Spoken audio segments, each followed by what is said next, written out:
Everyone, अस्सलाम वालेकुम, नमस्ते, सत श्री अकाल। कैसे हैं आप लोग? आई होप आप लोग ठीक होंगे और मैं भी बिल्कुल ठीक हूँ।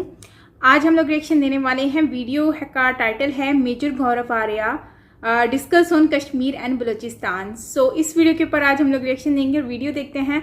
और अगर अच्छी लगे तो लाइक कीजिएगा एंड कमेंट करना बिल्कुल मत भूलिएगा। सो चलते हैं वीडियो की तरफ। हियर वी गो।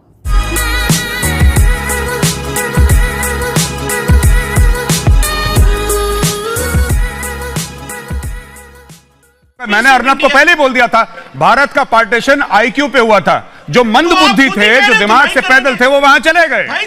अब जो अच्छे थे दिमाग से, वो यहाँ पे रह गए। पार्टीशन वो on the line of IQ. रिश्ते में हम तुम्हारे बाप लगते हैं और नाम है हिंदुस्तान। कमर, पहले हमारे बलूच भाई जो है उनसे माफी मांग ले। माफी मांग लो, माफी मांगो, टीवी पर मांगो। तुम नेक्स्ट स्लाइड से माफी मांगो। मेरी बात राजा, और एक चाटा मारो गौरव, और एक चाटा मारो। अगर झूठ बोलोगे ना गौरव, और एक चाटा मारो। लेफ्टिनेंट जनरल हुमायूं की पूरी प्रॉपर्टी लिस्ट डालूंगा अगले 10 मिनट में। और एक चाटा मारो। चोरी करी है, देखिए गौर से। जिसने चोरी करी है। मेजर साहब, आपका अरे मेजर का नाम हमारा IQ ठीक है भाई। खौफ है मेरे नाम से। हमारा IQ ठीक है। पूरे पाकिस्तान एक बात बताओ, मेजर क्या करेगा मेजर? यार एक अदना सा आदमी हूँ, छोटा सा आदमी हूँ, क्यों इतना तुम लोग परेशान हो जाते हो मेरा नाम सुन के?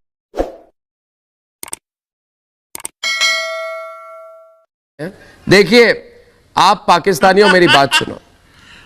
रिश्ते में हम तुम्हारे बाप लगते हैं। तुम तो स्टूडियो रिश्ते में हम तुम्हारे बाप लगते हैं और नाम है हिंदुस्तान। कांग्रेस तो अच्छी बात यह है कि तुम लोग बाप से डरे रहो। लेकिन जो बच्चे, गौरव आर्या, जो बच्चे अपने बाप के सामने बदमाशी करते हैं, वो कान पकड़कर पीटे जाते हैं। इनको पीटना पड़ेगा। हम आपको पीटेंगे, जरूर पीटेंगे। देखिए, भारत ने जब पीओके पर एक्शन की तैयारी की, अरे सिर्फ ये बता दे, इंडियन आर्मी को चाइनीज ने चांटे क्यों मारे हैं? इंडियन आर्मी को चाइनीज ने मुंह पर थप्पड़ मारे हैं। मैं जब भाई, मेरे डोकलाम में कितने चांटे हमने चीन को मारे, अर्नब, मैं जवाब देना चाहता हूं। गौरव आर्या जी, गौरव आर्या ये कह रहे चाटे क्यों मारे? मैं बताता हूं चाटे क्यों मारे। मैं इनको समझा दूं। दो तीन चीजें अपने दर्शकों को कहना चाहता हूं। गौरव, एक मिनट, दो तीन चीजें अपने दर्शकों को बता दूं कि ये पीओके के प्रधानमंत्री राजा हैदर कह रहा है कि इमरान खान, तुम तो बस बातें करते हो, हमला नहीं करते हो। इसका मतलब क्या है? इसका मतलब गौरव ये है कि अब तो पाकिस्तानी भी मानने लगे हैं कि इमरान खान सिर्फ एक कठपुतली है। वो फ्यूज बल्ब की तरह है, फ्यूज बल्ब जो काम नहीं करता है। फ्यूज बल्ब है, बल्ब फ्यूज हो चुकी है जी, और पैसे नहीं है नए बल्ब खरीदने के लिए। गौरव आर्या, ये पूरा पाकिस्तान पिछले 48 घंटे में बहुत टेंशन में है जी। पहले आपकी पुतलियां जलाई, उस पर हमने शो किया कल। अब पागल हो गए, कह रहे भारत हम पीओके को कब्जा करने वाला है। अचानक हो क्या गया है? तो मैं अचानक हो क्या गया है, बताइए गौरव जी। अरे रुकिए, गौरव से बात कर रहा हूं। जी अर्नब, गौरव से बात कर रहा हूं मैं। 2 पॉइंट दूंगा। आप सुन रही है, जब मेजर गौरव आर्या बोलते हैं ना, कोई पाकिस्तानी बात नहीं कर सकते उनके ऊपर। जी बोलिए गौरव जी। Thank you Arnab. 2 चीजें आपने बोला कि इमरान खान को क्या हो गया, तो चीमा साहब बैठे हैं। चीमा साहब, एक्चुअली इमरान खान को कुछ नहीं हुआ। 7 बज गए हैं, इट इज ऑलरेडी 7 o'clock। बाकी आप जानते हैं। दूसरी चीज, मैं शो पे बैठे बैठे एक ट्वीट करूंगा अभी। मैं चाहता हूं चीमा साहब जाएं और देख लें। Major general Adnan Asif Jashad, GOC 26 mech division, Pakistan army. 1 minute, ये मैंने ट्वीट कर लिया। आपके जनरल की पूरी प्रॉपर्टी लिस्ट है जो चोरी से आपके मेजर जनरल ने कमाई है। मैंने ट्वीट कर लिया है। मैं ट्वीट इज लाइव इंडिया। मैं चाहता हूं ये major general Adnan Asif Shahzad, GOC 26 mech div, Pakistan army की पूरी लिस्ट है। मैंने अभी ट्वीट करी है, उसकी प्रॉपर्टी की लिस्ट है ये। ठीक है, तो जो कह रहे थे ना कि ये मैं नहीं करता, ये मैं नहीं करता, लेकिन जो तुमने झूठी खबर फैलाई, कमर चीमा, जो तुमने झूठी खबर फैलाई, जो तुमने ये बोला कि भाई साहब ये तो इंडियन आर्मी के अफसर को चांटा मार दिया। चांटा मारा? चांटा वो नहीं है भाई साहब जो तुम कह रहे हो। चांटा ये है, चांटा मैंने मारा है। कितने, सुनो, 500 स्क्वायर यार्ड का प्लॉट खूब गौरव, बहुत खूब। एक बात बताइए गौरव जी, ये रहा ट्वीट। इन्फॉर्मेशन दे दी। बर्दाश्त नहीं होता तो आप हर दिन पर्दाफाश कीजिए इन पाकिस्तानियों का। जी, ये गौरव और ट्वीट करो, गौरव इन बिल्कुल, ये फोटो है, और ट्वीट करो, ये मेजर जनरल की फोटो है छोड़ो, और उसके पूरे चोरी के प्लॉट मैंने डाल दिए ट्विटर पे। गद्दार क्यों दुखी हो रहे? सुनिए मेरी बात, क्यों परेशान हो रहे? सुनिए गौरव आर्या, आर्मी को राजा फैसल आओ सामने, पाकिस्तानी आर्मी आओ सामने का राजा फैसल, आओ तुमने आओ खोला, सामने, राजा फैसल को वहीं लाते पे हैं, एनकाउंटर। राजा फैसल को लाते हैं सामने। गौरव अब राजा फैसल को हम सिखाएंगे। राजा फैसल सुनो, राजा फैसल सुनिए मेरी बात, सुनिए मेरी बात। पहली बात तो ये है, सुनिए। अच्छा मेरी भी सुन लेना, मैं आपकी काफी देर से सुन रहा हूं, आप भी मेरी सुन लो। मगर पाकिस्तानी की तरह बात मत करना, गले में ठहराव रखो, गले में ठहराव रखो, चूहे की तरह मेरे सामने बात मत करो। पाकिस्तानी हो, चूहे हो, मगर चूहे की तरह बोलने की कोशिश मत करना, ठीक है ना। अब राजा फैसल आपसे मैं कह रहा हूं कि भारत, अरे सुन लीजिए, सवाल है आपको, बिल्कुल ठीक कह रहे हैं, सवाल है आपको। मारने लगे थे लेकिन इंडियन आर्मी ऑफिसर ने माफी मांग ली, फौरन माफी मांग ली और कहा कि सर एक मिनट सुनो मेरी बात राजा। और एक चाटा मारो गौरव, और एक चाटा मारो। अगर झूठ बोलोगे ना गौरव, और एक चाटा मारो। लेफ्टिनेंट जनरल हुमायूं की पूरी प्रॉपर्टी लिस्ट डालूंगा अगले 10 मिनट में। और एक चाटा मारो। चोरी करी है, देखिए गौर से, जिसने चोरी करी है सबका पर्दाफाश करूंगा। जो चोर है पाकिस्तान के खाकी वर्दी पहन के, जितने भी कोर कमांडर हैं, अभी एक की डाली है, ठीक है। झूठ मत बोलो वरना बहुत मार पड़ेगी। जितने भी खाकी पहने वाले चोर हैं, डीएचए में मोटे मोटे पेट वाले, मूंछों वाले, जो कॉर्नर के प्लॉट जिन्होंने ले रखे हैं, पाकिस्तानी आवाम से चोरी करके सबका पर्दाफाश करूंगा। कल तुमने ये बोला था ना, आप राजा हैदर के बारे में राजा फैसल से सुन लीजिए, मेरे भाई, फोन नंबर नहीं डाल दूंगा, पर जो हर एक जगह पे कितनी तनख्वाह होती है, जैसे कि अगर कितनी तनख्वाह होती है, 2 लाख, 3 लाख, सेंटर में 4 है, लाख, 5 तो लाख, कश्मीर कितनी में तनख्वाह होती है? ये सारा 10-10 प्लॉट कैसे इकट्ठा कर लिया इस आदमी ने? ये पैसा कहां से आया? एक मिनट को, एक मिनट की अभी मैं इनवाइट करता हूं। और सुनो मेरी बात, अरे पाकिस्तानी कहीं के, तुमसे तो बिल्ली के दांत नहीं गिने जाते। गौरव, ये जो बैठा है वहां पे, इससे गौरव इससे बिल्ली के दांत नहीं गिने जाते। चलाए शेर के मुंह में हाथ डालने, ये चलाए शेर के मुंह में हाथ डालने। अरे बेटा, ये बदतमीज हरकतें कहीं और करो, आए बदतमीज हरकतें कहीं और करो, अपने बाप के सामने मत करना। सुनो मेरी बात, तुम्हारे बलोच भाइयों ने फैसला कर लिया है। फैज बलोच सब भाई है सामने, फैज बलोच को लाते सामने, फैज बलोच आप इनको बता दीजिए। इन्होंने मुझे कल कहा कि जितने बलोच सबसे बड़ा जाएंगे और कभी बलूचिस्तान आजाद नहीं होगा। इसी चीमा ने बोला, इसी चीमा ने कल बोला था। फैज बलोच, फैज साहब एक मिनट, चीमा चुप रहिए। फैज बलोच जी, नहीं, आवाज बढ़ाइए। कल इन्होंने फैज साहब कल इन्होंने मुझे अपने प्रोग्राम में बोला कि एक भी बलूची को नहीं बचाएंगे और बलूचिस्तान कभी आजाद नहीं हो सकता। आप जवाब दीजिए। कब्जा किया हुआ है और बलोचों ने फैसला कर लिया है कि वो अपना आज़ादी हर कीमत पर लेंगे। और ये जो यहाँ पे आके कश्मीर की बात करते हैं, फ़लस्तीन की बात करते हैं, दुनिया के सारे मुसलमानों की बात करते हैं, इनको नज़र नहीं आ रहा कि बलूचिस्तान में इनकी आर्मी क्या कर रहा है। ये वहाँ पे नहीं देखते हैं क्या? ये अंधे हैं, इनको कुछ नज़र नहीं आ रहा। वहाँ पे ये ग्रोस ह्यूमन राइट्स वायलेशन कर रहे हैं। वहाँ पे हमारे बच्चों को, औरतों को मार रहे हैं, वहाँ पे हमारे घरों को जला रहे हैं, वहाँ पे लोगों को, बच्चों औरतों तक को माफ़ नहीं कर रहे हैं। और इनको इतना भी पता नहीं कि इनका अपना आर्मी, जो एक पूरी दुनिया में दहशतगर्द आर्मी जाना जाता है, पूरी दुनिया में दहशतगर्दी कर रहा है। अफगानिस्तान में ये लोग दहशतगर्द ट्रेन करके भेजते हैं, इंडिया में ये लोग तालिबान को वो है अपने आर्मी को तालिबान के कपड़े पहनाकर भेजते हैं। और पूरी दुनिया में अब ये तनाव हो रहे हैं। दुनिया को पता है कि पाकिस्तान एक टेररिस्ट मुल्क है, इनकी आर्मी एक टेररिस्ट आर्मी है। अब ये चीखने लगे हैं कि जी इंडिया में जुल्म हो रही है या कश्मीर में जुल्म हो रहा है। कश्मीर तो इंडिया का एक हिस्सा है, वो इंडिया जाने और कश्मीर जाने, उसके साथ तो पाकिस्तानियों का कोई काम ही नहीं है। ये तो ऐसे अपने गुनाहों को छुपाने के लिए आके किसी दूसरे के ऊपर लगा रहे हैं। मुसलमानों को मारते हैं। ऐसे इंसान नुमा जानवर है जो देखो, मुसलमानों को खून कमर करते चीमा, हैं। क्या बातें करते हैं कमर आप? चीमा, तुम्हारे हाथ मासूम बलोचियों के खून से रंगे हुए हो गया प्रोग्राम पे आज। कमर चीमा, तुम्हारे हाथ मासूम बलोचियों के खून से रंगे हुए हैं, इस बात का ध्यान रखना।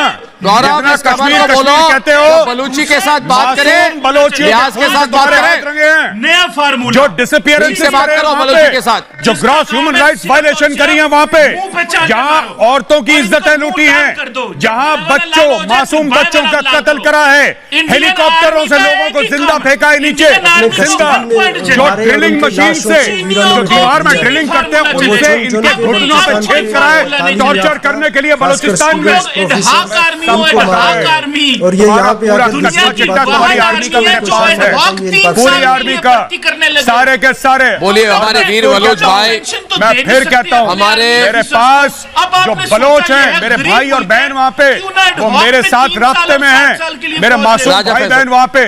कोई हाउसवाइफ है, कोई लेडी टीचर है, वो मुझसे कहती है मेजर साहब आप मेरे भाई हैं, आप कुछ करें। मैं कहता हूं बहन मैं पूरी कोशिश कर रहा हूं, लेकिन मेरी भी कुछ मजबूरियां हैं। कह रहे हम लोग लड़ते रहेंगे, हिंदुस्तान कुछ करे हमारे लिए। एक लड़का है, उसकी दुकान है वहां पे, उसकी दुकान है, वो मेरे रास्ते में, वो मुझसे कह रहा है मेजर साहब बहुत परेशान है इस फौज से हम लोग। हमारे यहाँ पे वो शहर में आ रखा है क्वेटा में बिजनेस करने के लिए, वो क्वेटा का रहने वाला नहीं, वो गांव का रहने वाला है। कह रहा साहब ऑपरेशन करते हैं लोग हेलीकॉप्टर गनशिप से और फाइटर जेट से हमारे यहाँ, वो परेशान है। बलोच वहां पे रो रहे हैं। आप लोग नाम लेते हैं बीएलए का, अरे बीएलए तो एक तंजीम है, उसको छोड़े आप। मैं कह रहा हूं आम बलोच जो एक बहन है मेरी, वो कहती है स्कूल की टीचर है, वो उसकी बच्ची हैं, 2 छोटी छोटी बेटियां हैं उसकी, वो लड़का जिसकी 32 साल या 33 साल का है, उसकी दुकान है वहां पे, वो कह रहा है हम परेशान है, वो रास्ते में है मुझसे, वो कहता है जनाब हम परेशान इनसे, फौजों ने मार दिया, हमारे गांव को खत्म कर दिया। कह रहे आर्टिलरी की शेलिंग करते हैं हमारे गांव के ऊपर ये लोग, और यहां पे आके कश्मीरियों की ह्यूमन राइट्स के बारे में बात करते हैं आप लोग। आपको शर्म नहीं आती? फिर शर्म नहीं आती आप लोगों को? कश्मीरियों की ह्यूमन राइट्स, ये वो दुनिया, 4 बातें डीजी आईएसपीआर सिखा देता है, तोते की तरह रखते रहते, नॉलेज आपकी जीरो है। आपका भाई साहब सुनिए, आप बलोचों को, आप कब बलोचों को आजादी देंगे? क्योंकि वो तो छीन लेंगे अपने आप। मेजर गौरव, अगर या तो आप सुनिए, मेरा नाम मत लीजिए यहाँ पे बार बार। अरे मैं कोई फिल्म स्टार नहीं हूँ जो बार बार मेजर गौरव कहते रहे। ठीक है, I am a panelist like you, please. मैं सिर्फ आई वाई कुछ मत बोलो। हमारे और राजा फैसल अंग्रेजी बोल रहे, हिंदी की चैनल है, हिंदी सीख लो बेटा, हिंदी चैनल है, अंग्रेजी में फड़फड़ाते हो बहुत। सुनिए राजा फैसल प्लीज स्टार्ट कर रहा है तब से। अरे शाहनवाज हुसैन साहब, ये सारे बौखला गए, बिल्कुल बुरी हालत है इनकी। इसलिए आप सामने आइए, कमर की धुलाई करते हैं। ये कमर चीमा, तुमको हम एक मिनट, तुमको हम डिबेट के लिए नहीं बुलाते, तुम्हें बुलाते हम एंटरटेनमेंट के लिए। जैसे तुम मुंह खोलते हो पैसा वसूल एंटरटेनमेंट शुरू हो जाता है, तुम बोलो और बोलो, हमें मजा आता है। अब एक बात सुनो मेरी भाई, अरे सुन भाई, तुम लोग अभी भारतीय क्या भाई अर्नब, मैंने आपको बोला था ना इंडिया का पार्टीशन आईक्यू पे हुआ था, बोला था ना मैंने आपको। तुम्हारा चेहरा देख रहा हूँ ना, लाल टमाटर की तरह हो तुम। इंडिया का पार्टीशन आईक्यू पे हुआ। लाल टमाटर को हम काट देते हैं, ज्यादा बोलो मत। मेजर साहब आपका अरे मेजर का नाम हमारा IQ ठीक है भाई, खौफ है मेरे नाम से, हमारा IQ ठीक है। पूरे पाकिस्तान एक बात बताओ, मेजर क्या करेगा मेजर यार? एक अदना सा आदमी, छोटा सा आदमी, क्यों इतना तुम लोग परेशान हो जाते हो मेरा नाम सुन के? अभी कह रहे हो अर्नब को कुछ कह रहे हो कि कल हज्जाम थे आज धोबी होगा। मैंने अर्नब को पहले ही बोल दिया था, भारत का पार्टीशन आईक्यू पे हुआ था। जो मंद बुद्धि थे, जो दिमाग से पैदल थे, वो वहां चले गए। अब जो अच्छे थे दिमाग से, वो यहाँ पे रह गए। पार्टीशन वो on the line of IQ. आप जब भी मुंह खोलते हैं, आप मेरी थ्योरी प्रूव करते हैं। 2 नेशन थ्योरी नहीं, 2 आईक्यू थ्योरी थी वो। तो जो इंडिया के 2 आईक्यू थ्योरी हो रहा है, ये 2 आईक्यू थ्योरी, ये अगर इंडिया का आईक्यू है तो रेस्ट इन पीस इंडिया। जिनका सिंगल डिजिट आईक्यू था वो वहां पे चले गए, जिनका डबल डिजिट था वो यहाँ पे रह गए। अगर तुम लोग इतने, चलिए ये कमर चीमा दिल पे ना लें आप प्लीज। मेजर साहब मैं ऑटोग्राफ भेज दूंगा आपको। I will send my autograph to you. आप इतना मेजर साहब करते हैं, I will send a video message to you with all the best to my dear friend Qamar Cheema. आप कौन है? मैं भेज दूंगा आपको। जिस मुल्क में जनरल और मगर पहले हमारे बलूच भाई को बोलो, कमर पहले हमारे बलूच भाई जो है उनसे माफी मांग लो। माफी मांगो, टीवी पर मांगो, तुम नेक्स्ट स्लाइड से माफी मांगो। माफी का अभी वक्त गुजर चुका है। बलोचों ने बोला था बांग्लादेशियों के लिए माफी मांगने के लिए, बोला था कि नहीं बोला था? माफी नहीं मांगा, तोड़ दिया। माफी का वक्त इनके बोला था कि नहीं बोला था? गौरव आर्या इनको हमने 1971 के पहले बोला था माफी मांगो, माफी नहीं मांगा तो तोड़ के रख दिया उस पाकिस्तान को। नहीं बिल्कुल अर्नब, बिल्कुल। अब ये जो हमारे बलोच भाई उन्होंने क्या बोला है? माफी मांग ले बेटा, नहीं तो तोड़ देते हम लोग। बहुत दूर चला गया, मौका दिया था 1971 में, चाहिए माफी से कुछ नहीं होगा कह रहे हैं बलोच भाई हमारे। मौका दिया था 1971 में, तोड़ दिया। इस बार तोड़ेंगे भी, वापस भी नहीं देंगे तुम्हारी फौज को, मरी हुई फौज को। पिछली बार याद है इंदिरा गांधी ने गलती कर दी जो तुमको 90,000 पाकिस्तानी कायरों को वापस भेजा। इस बार छोड़ेंगे नहीं तुमको, समझ गए कमर? इस बार छोड़ेंगे नहीं, इनके साथ जो सपोर्ट कर रहे हैं, समझ के रखना। ये नया भारत है, ऐसी मार मारेंगे तुमको, सीखोगे तुम। बुला के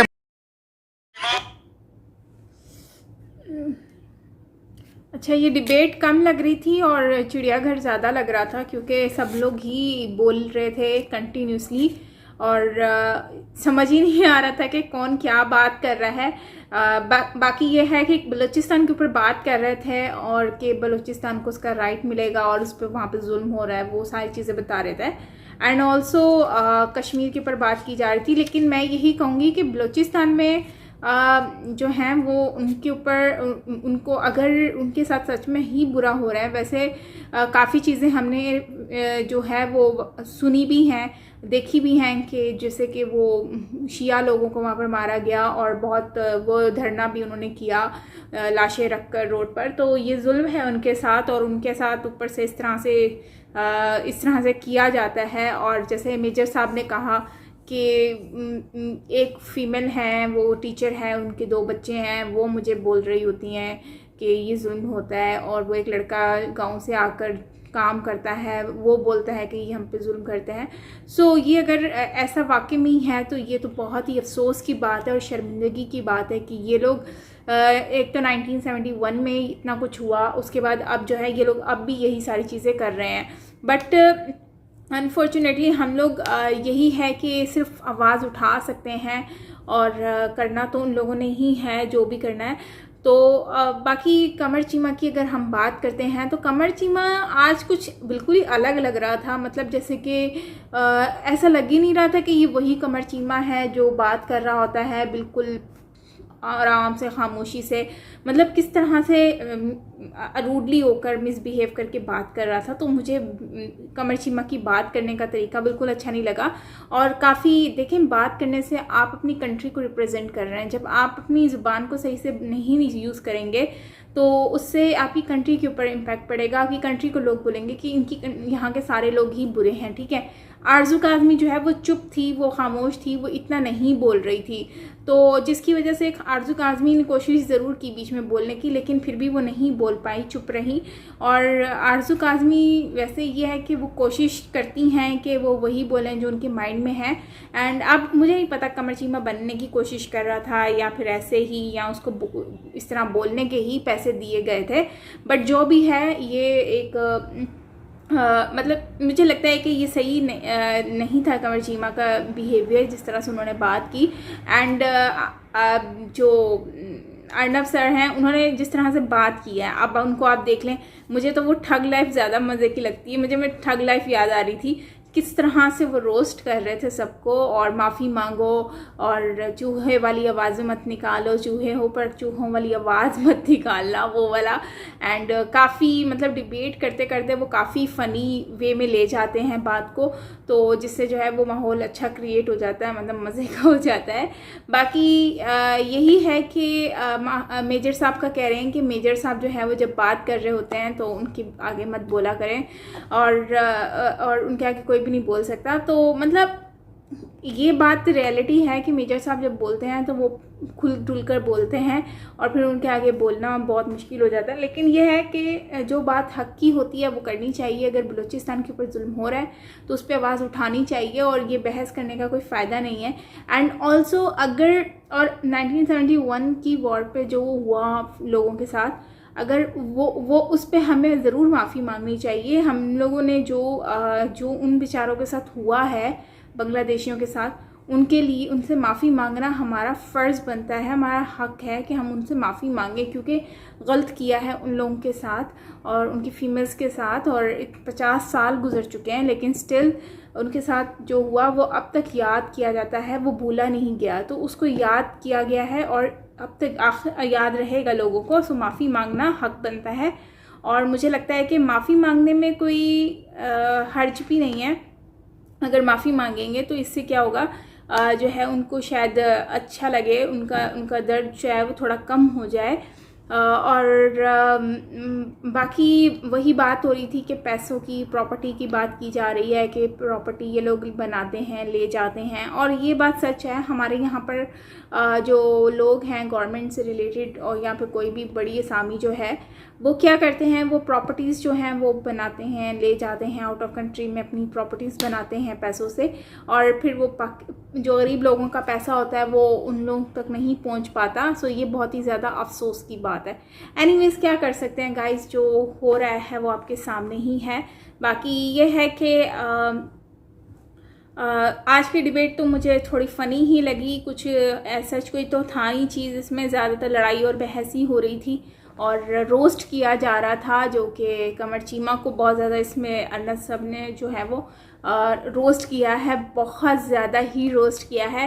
एंड जो है वो मेजर साहब ने भी बहुत ज़्यादा ही रोस्ट कर दिया है। और टमाटर वाला बहुत ज़्यादा फ़नी लग रहा था, लाइक टमाटर जो है वो टमाटर जैसा मुँह हो गया तुम्हारा, लाइक मतलब it was kind of funny video, मुझे तो ऐसी लगी। लेकिन खैर जो भी था, आप अपना रिव्यू ज़रूर दीजिएगा कमेंट बॉक्स में। मिलते हैं नेक्स्ट वीडियो के साथ। टिल देन टेक केयर, अपना बहुत बहुत बहुत सारा ख्याल रखिएगा। मैं हूँ साइमा पीरज़ादा, बाय बाय।